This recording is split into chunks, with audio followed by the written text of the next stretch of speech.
11h58, estamos de volta com o Jornal Bah em Foco, agradecendo a sua grande audiência no Facebook, no YouTube e também no nosso Instagram. Muito obrigado. Nosso entrevistado de hoje é professor, foi vereador na Câmara Municipal de Juiz de Fora, onde ingressou em 2009, tendo exercido 3 mandatos consecutivos. Formado em Geografia, é professor efetivo no Estado, na Rede Municipal de Juiz de Fora e também atuando na rede privada. Foi integrante do Diretório Acadêmico de Geografia e do Diretório Central dos Estudantes da Universidade Federal de Juiz de Fora. Grande parte de sua trajetória política foi no Sindicato dos Professores, no qual permaneceu de 1988 a 1995, retornando em 1998. Cumpriu 2 mandatos na Confederação Nacional dos Trabalhadores em estabelecimentos de ensino, entidade que reúne professores e auxiliares de administração de escolas privadas, e dirigiu a Central Única dos Trabalhadores na Zona da Mata, em Minas Gerais. Desde 1986, é filiado ao Partido dos Trabalhadores e é membro do Diálogo e Ação Petista. Presidiu o partido também entre 1990 e 1991. Estou falando aqui do Betão, deputado estadual eleito pelo Partido dos Trabalhadores, e ele tem 54 anos, é natural de Juiz de Fora, foi eleito com 35.455 votos. Deputado, boa tarde já, né? Boa tarde, seja bem-vindo aqui ao nosso Jornal Bah em Foco, é um prazer recebê-lo. Boa tarde, Júlio César, é um prazer enorme estar aqui no seu programa, e boa tarde também a todos os telespectadores, né, do programa O Bah em Foco. Vamos abordar aqui alguns assuntos, deputado. Um deles que eu gostaria já de iniciar o nosso bate-papo é sobre a destinação de verbas, que o senhor recentemente fez para verbas parlamentares, né, enviadas para a nossa cidade. Gostaria que o senhor falasse sobre estas verbas, não só aqui para o Bah, mas também das outras cidades da região. Sim, Zé, o Júlio César. Na verdade, já frequento aqui o Bah já há bastante tempo. Como você mesmo afirmou aqui, como membro, né, da direção da CUT Regional Zona da Mata, e já mantive uma relação há algum tempo com os sindicatos marceneiros, através do seu presidente, né, que hoje é vereador aqui, o Bah, o Zé Carlos, do sindicato, também com um advogado que foi candidato a prefeito aqui, né, o André Esquisato, e sempre viemos aqui o Bah para estar fazendo uma discussão da conjuntura da política, né, conjuntura da política nacional, estadual, e a minha trajetória nessa discussão sempre foi uma trajetória sindical, né? Nos tornamos vereadores de Fora e agora deputado estadual. Quando nós chegamos à Assembleia Legislativa, desde 2018, e principalmente a partir de 2019, as emendas parlamentares passaram a ser emendas impositivas, em que o Estado é obrigado a pagar. Nós até discutimos naquele período se deveríamos usar isso ou não, mas chegamos à conclusão que se não usássemos, outros deputados usariam, né? Então era melhor a gente estar atendendo a nossa base. Foi aí que o Bah entrou com uma série de emendas. A partir dessas discussões que a gente fazia com o sindicato aqui, seus representantes, e nós pudemos destinar emendas aqui para o Bah. Se você me permitir, eu vou poder achar aqui. Mas ainda em 2019, nós conseguimos mandar para o Hospital São Vicente de Paula, né, 100 mil reais, que já foi pago. Essas emendas nós estamos usando principalmente para atingir as escolas públicas e hospitais públicos, sem deixar de lado também, quando é possível, algumas entidades representativas, organizações. Então nós mandamos também em 2020, que já foi pago, 25 mil reais para equipamentos para a Escola Estadual deputado Carlos Peixoto. Polivalente. Isso. 25 mil para a Escola Estadual Senador Levindo Coelho, 50 mil para a Escola Estadual Governador Valadares, também já foi pago, 50 mil para aquisição de kit emergencial para famílias em situação de vulnerabilidade. Eu acho que, se não me engano, foi aquela situação da enchente aqui na região. Enchentes, Isso. Para o batalhão da Polícia Militar, aqui de Bah, 150 mil para equipamentos para a Universidade Estadual de Minas Gerais, o campus aqui de Ubá. Da UENG. Da UENG. Então, em andamento aí também, emendas para 2021 na ordem de 40 mil, 60 mil reais, assistência social, que ainda vão ser pagos. Então nós estamos atingindo aqui essa região. Ontem mesmo eu tive em Viçosa, também para entregar algumas importantes emendas lá na cidade, né, de tanques de leite, para poder garantir que os produtores, né, os pequenos produtores possam armazenar o seu leite sem ficar dependendo da cooperativa. Então a gente tem usado essas emendas dessa forma, né?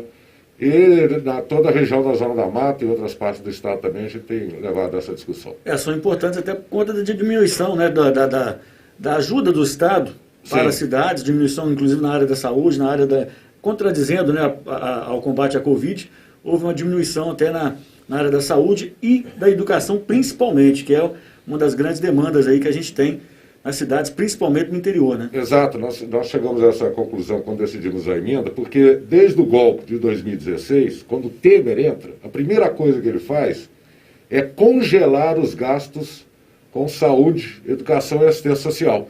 Então ela crescia mais do que a inflação, esses gastos, né? Ela corrigia com através de teto correção, superior. Isso. Exatamente. E ele congelou aquilo ali com gastos somente na inflação. Então você tem uma diminuição substancial de assistência, de dinheiro para a saúde e para a educação, né?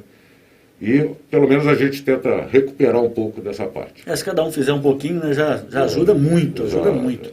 Agora, deputado, existe um projeto de lei para ser votado na Assembleia Legislativa que fala sobre as testagens, né? As testagens em massa, que segundo informações, inclusive da Fiocruz, se o governo tivesse investido mais nessa área, talvez o controle da pandemia teria sido um pouco melhor. Gostaria que o senhor falasse sobre esse projeto. Não, certamente, porque nós estamos vivendo uma situação aqui no Brasil muito peculiar, né? Que aqui, como não foi adotado o lockdown, não foi adotado nada, né? Na verdade, nós temos um presidente que não acredita na vacina, deixou a coisa solta. Então, nós tivemos diferente da maioria dos países, que teve um crescimento muito grande da pandemia e caiu numa questão de 3 meses, aqui nós estamos vivendo há quase um ano, né? Diria até outubro, de fevereiro a outubro, nós tivemos um crescimento, um pico, e permaneceu no pico. Depois ele começa a cair em outubro, retorna novamente, nós estamos no pico de novo, com mais de 1.000 mortes diárias. Fala-se uma segunda onda, eu sempre falo que é a mesma praticamente onda. Praticamente a mesma. É a mesma onda teve uma pequena queda e depois se fortaleceu continua. novamente. Então qual é o problema aqui? Nós não temos vacina, né? A vacina está chegando, mas também de forma muito desorganizada. Lenta, né? Muito lenta, muito desorganizada. Nessa perspectiva que está sendo colocada, vamos terminar a vacinação em 2024, olha lá, né? Então, como fazer para diminuir esse número de mortos, de pessoas contaminadas? É a testagem em massa. É você pegar uma equipe, os profissionais de uma escola, fazer a testagem, daqui a 15 dias você repete e vai eliminando aqueles que você encontra com pessoas que têm a contaminação, né? Então, o Estado ele pode fazer como que seria viabilizado. Nós entramos com esse projeto, no mínimo para a gente poder abrir essa discussão. Quando que nós entramos com esse projeto? Quando o Estado de Minas, ainda em outubro, o governador Romeu Zema, dizia que em outubro, novembro, íamos retornar às aulas normalmente. Eu falei, vai ser um problema muito grande, porque a atividade escolar é uma atividade que por si só gera aglomeração, né? Então nós apresentamos essa proposta pela Comissão de Educação da Assembleia Legislativa. Ela ainda está parada lá, né? Vai entrar na primeira comissão, que é a Comissão de Constituição e Justiça. Se ela passar ali, aí vai ser votado. Bom, o senhor falou aí a respeito do trabalho do governador. Eu gostaria da sua análise do que está sendo feito pelo governador, primeiramente, e depois da análise a nível nacional, do governo nacional. Sim, eu diria que... Com relação à pandemia. A pandemia. O governo do Estado de Minas Gerais, ele, de certa forma, ele seguiu um pouco o que o governo federal tem feito com relação à pandemia, né? Não houve um planejamento. Foi criada a questão do Minas Consciente, né, que é aquelas fases. Sim. Né? Mas nós estamos ainda com um alto índice de contaminação, né? Eu acho que as medidas foram muito pouco... elas não surtiram o efeito que deveria está surtido para a gente poder ter uma diminuição. Então nós temos cidades aqui no estado de Minas Gerais que está numa verdadeira calamidade, né? A região do Triângulo Mineiro, que tem altíssimos índices de Covid. O Uberlândia tem mais de 1.000 mortos. Ele se aproxima de praticamente 33% a 40% do número de mortos de Belo Horizonte. Juiz de Fora, né, nós passamos hoje de 800 mortos. Está muito alto esse índice. A própria Zona da Mata aqui, o Bar... Juiz de Fora que agora saiu do Minas Consciente. Saiu do Minas Consciente, né? Tá tendo uma abertura, mas ainda nós estamos com um índice alto. Né? Então, o problema, novamente, volta à questão da testagem. Você não tem testagem da população, como foi feito em outros países. Inclusive, nós tivemos um desperdício aqui de 7 milhões de testes, né? Aqui no Brasil, praticamente jogados fora. Eles queriam mandar para o Haiti, mandar o teste incompleto para o Haiti, né? Passar a bola para o outro, né? Vamos dizer assim. Então, nós vamos... os dois governos, no meu entendimento, estão agindo de forma muito precária com relação a essa questão da pandemia. Uma notícia boa, que me pareceu, de ontem para hoje, é que o governador Romeu Zema disse que, se o governo federal não conseguir providenciar as vacinas, dentro dessa confusão que o governo Bolsonaro tem feito com as vacinas, o próprio governo de Minas Gerais e um consórcio de prefeituras vão comprar as vacinas diretamente para poder imunizar mais rapidamente a população. Muito bem. Um outro assunto é que a gente falou do processo de vacinação sendo lento, né? Analisamos aqui um pouquinho, na sua opinião, o que vem sendo feito pelo governo estadual e governo também federal. Agora, a respeito do que vem sendo feito na educação, que é a sua área como profissional. Né? Político não é o profissional, o senhor hoje é deputado, está deputado, né? Está deputado, mas é professor de profissão. Isso. Vamos falar desse possível retorno às aulas, que muito se cogita aí. Qual que é o seu parecer, a sua visão sobre essa possível volta às aulas? Esse é um tema extremamente delicado. Né? Como eu disse aqui agora há pouco, a escola, por si só, é um espaço de aglomeração. Né? É muito difícil você controlar as crianças dentro do ambiente escolar, de elas não se abraçarem, de trocar máscara, né? de ir brincar, pegar objetos. Pegar objetos. É muito difícil uma situação dessa. Então, nós temos duas situações aqui interessantes aqui no Brasil. Primeiro, Júlio César, o Brasil é um dos países que mais tem escola privada no mundo, escolas particulares.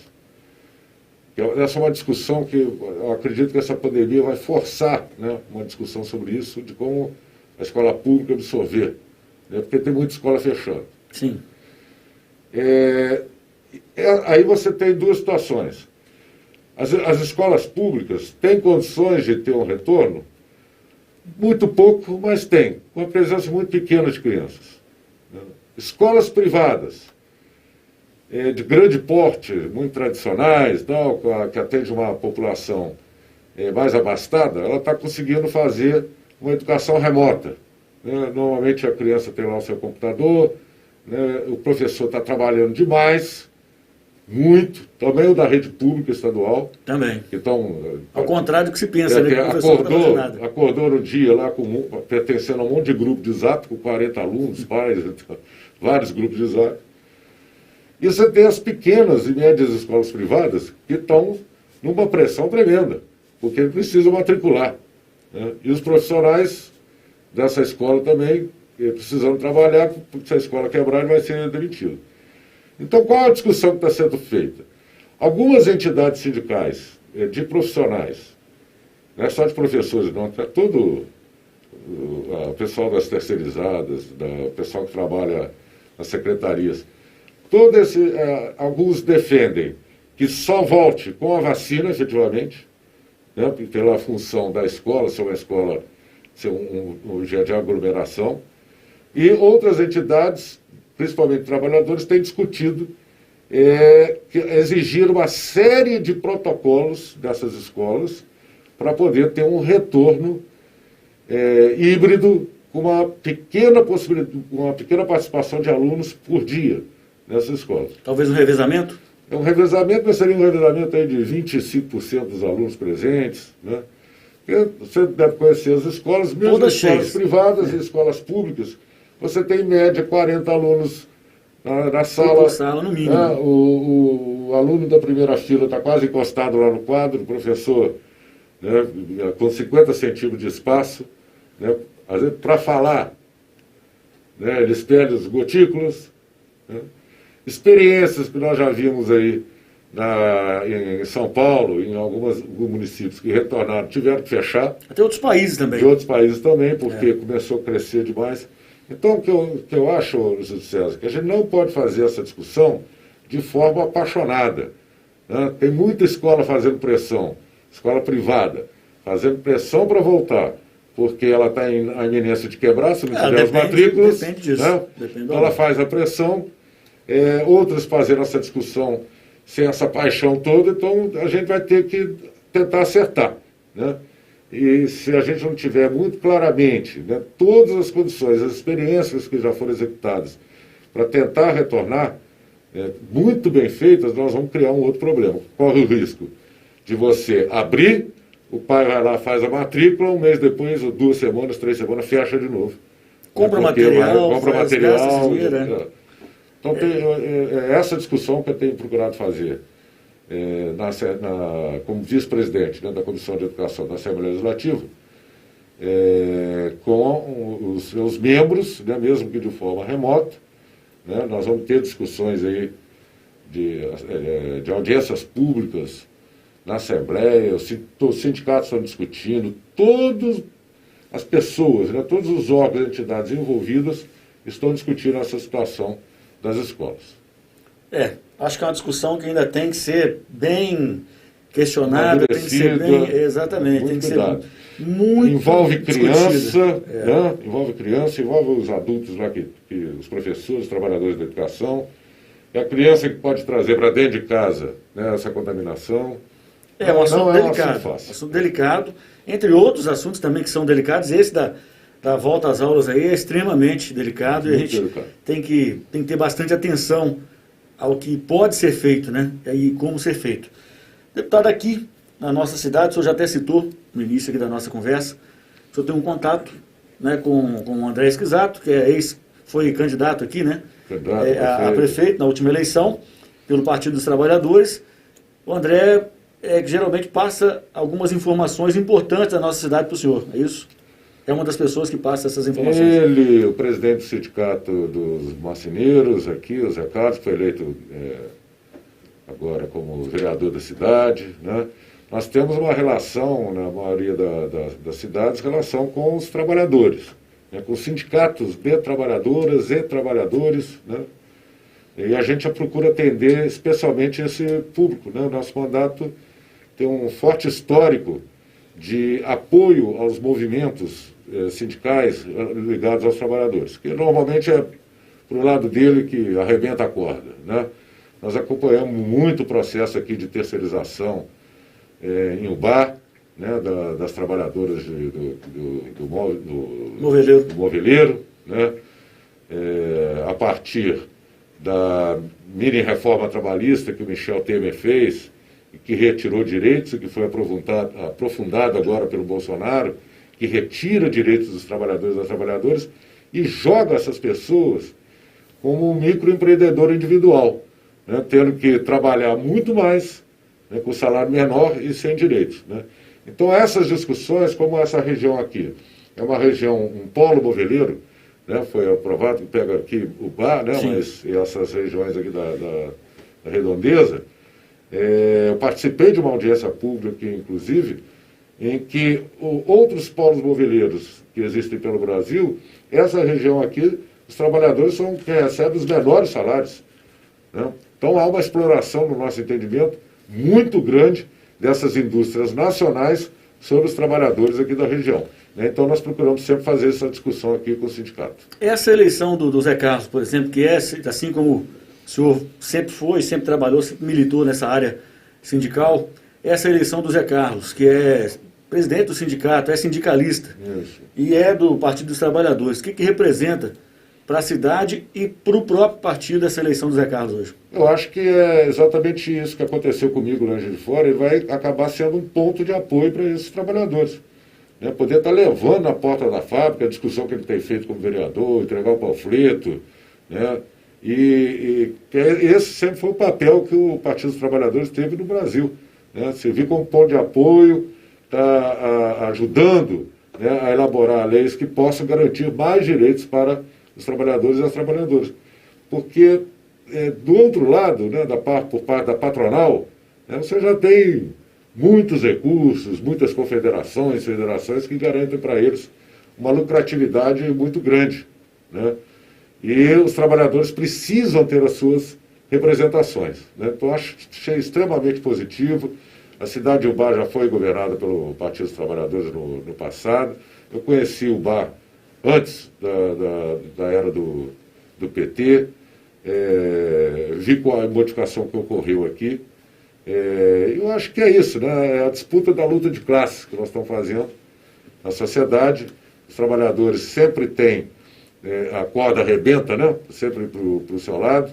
E eu acho que a eleição do Zé Carlos vai ser um ponto de apoio muito importante. Né? Acho que os trabalhadores estão prejudicados, estão perdendo seus direitos, deveriam procurá-lo, né, para ajudar a fazer as suas discussões. Bom, para a gente terminar aqui o nosso bate-papo, deputado, falando aqui do Partido dos Trabalhadores, o partido sofreu, ao longo aí dos últimos anos, acusações graves, sofreu baques, né, realmente na política, com acusações ao ex-presidente Lula, à ex-presidente Dilma, enfim.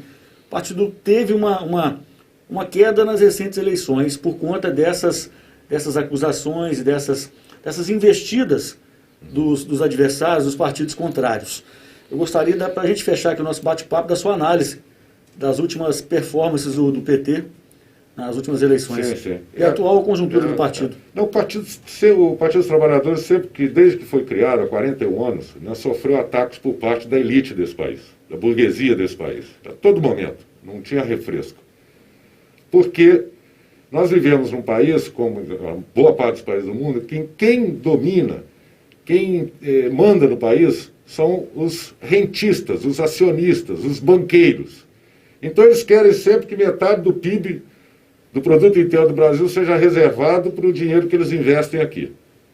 Quando você mexe nessa lógica, né, são ataques e mais ataques contra as pessoas. Veja que anteontem o Bolsonaro, que é um representante do mercado financeiro, ele trocou o presidente da Petrobras e o mercado financeiro detonou ele de cima e embaixo. Porque Sim. perde a perspectiva de garantir os dividendos, os lucros para os acionistas. Então, quando você mexe no comando da Petrobras, né, eles ficam com medo. Esta lógica que levou esses ataques ao PT. Mas, mesmo assim, na eleição de 2018, se você for pensar, nós tínhamos, como o candidato preferencial nas pesquisas, o Lula. Depois que ele foi preso, o Lula continuou sendo o candidato, com melhores condições nas pesquisas. Impediram o Lula de ser candidato. O PT colocou outro presidencial, pouco conhecido, que era o Haddad, pouco conhecido no Senado Nacional, ele era conhecido em São Paulo. Ele foi para o segundo turno com o Bolsonaro e ainda teve 43% dos votos. Né? O PT elegeu a maior bancada de deputado federal, uma das maiores bancadas de senadores e também uma das maiores bancadas de governadores. Então, a população, metade da população, nós podemos dizer dessa forma, tem referência no Partido dos Trabalhadores como um partido que os representa. Um partido, né, ainda forte na Forte, que qualquer eleição que tiver, você vai ter que fazer a discussão com o Partido dos Trabalhadores para poder entender o que vai acontecer no cenário. Né? Então, é um partido que completou 41 anos, ideologicamente muito bem formado, com uma militância que faz a discussão na conjuntura, né? E é isso que a gente procura trazer também para todos os trabalhadores e as trabalhadoras, entender o que acontece na conjuntura internacional e nacional, não ficar só ouvindo a grande mídia, né? Que você sabe, você está numa mídia aqui, Zé Carlos, muito importante, mas as grandes mídias no Brasil são dominadas por 6, 7 famílias. Sem dúvida. 7 famílias, é a família do Silvio Santos, é a família Marinho, que tem seus interesses nos grandes negócios, nas grandes obrigações. São empresas absolutamente privadas, né? que compete com o público. E aí, quando você mexe em alguma coisa que desinteressa a eles, eles atacam. Que é o caso da Globo. Que é o caso da Globo. Hoje, quando o Bolsonaro bateu de frente, a Globo... Ele bateu de frente agora, nesse processo. Né? A Globo hoje só ataca. Né? A Globo, ela não avançou ainda muito para cima do Bolsonaro, porque o Bolsonaro ainda está atendendo ao mercado financeiro. Né? Mas, por exemplo, se ele consegue mexer na política do petróleo, dos preços dos combustíveis, para voltar a ser o que era, por exemplo, na época do Lula e da Dilma, o Lula e Dilma, a gasolina custava R$ 2,80. Se você botar a inflação, ela hoje deveria estar custando R$ 3,60. Está 5,60. Eu vi placa na estrada, R$ 6,00. Eu paguei 5,60 na estrada. Né? Por quê? Porque eles mudaram a política de preços para privilegiar os investidores, aquelas pessoas que aplicam dinheiro nas ações da Petrobras. E diminuíram a produção de gasolina no Brasil, diminuíram a capacidade das refinarias e estão comprando gasolina importada a preço de dólar. Justamente para o preço do dólar está subindo, mas subindo toda hora. É uma discussão interessante que valeria a pena ficar um dia aqui discutindo isso. E batendo realmente. Porque petróleo e gasolina não é conta de padaria, Zé Carlos. Júlio César. Júlia. Desculpa. Não é conta de padaria. Tem uma série de elementos ali que tem que ser observados. Né? Verdade. Deputado, mais algum assunto que o senhor gostaria de abordar? Não, estou a seu dispor. Tá.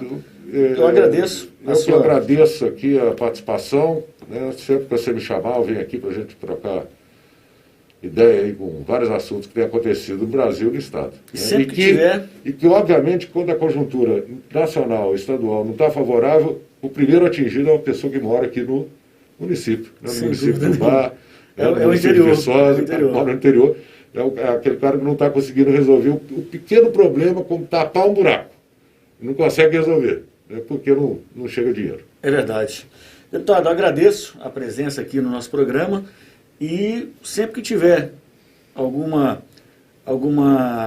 benfeitoria para a nossa cidade, alguma destinação de verba para alguma instituição da nossa cidade, fique à vontade para estar divulgando aqui conosco. Ok, eu que te agradeço mais uma vez. Conversei então com o deputado estadual Betão, do Partido dos Trabalhadores.